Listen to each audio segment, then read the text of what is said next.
What's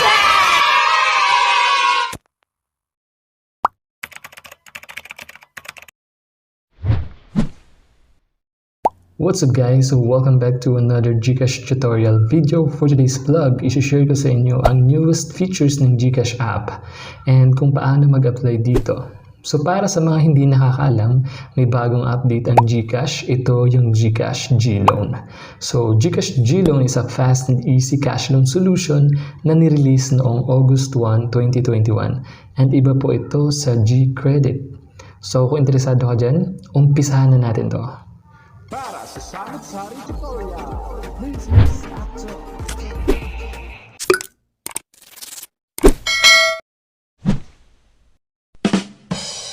How to apply GCash G-Loan. Eligible customer can apply for a G-Loan through the GCash app. Just open your GCash app, tap Show More, and look for the G-Loan icon under Financial Services.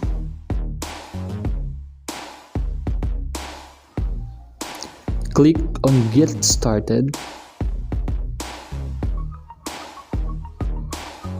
Select your loan tenor and amount. Review your loan terms once confirmed and press Continue.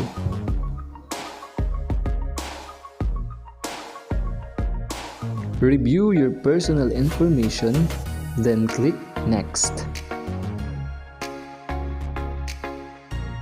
Finalize your G-Loan application and agree to the data privacy agreement.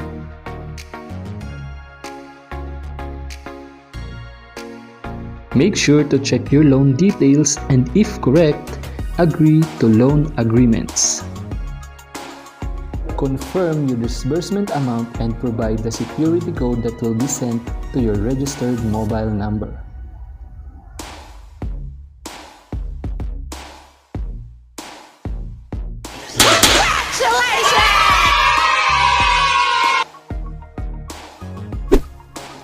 Comment down below if you have question and suggestion.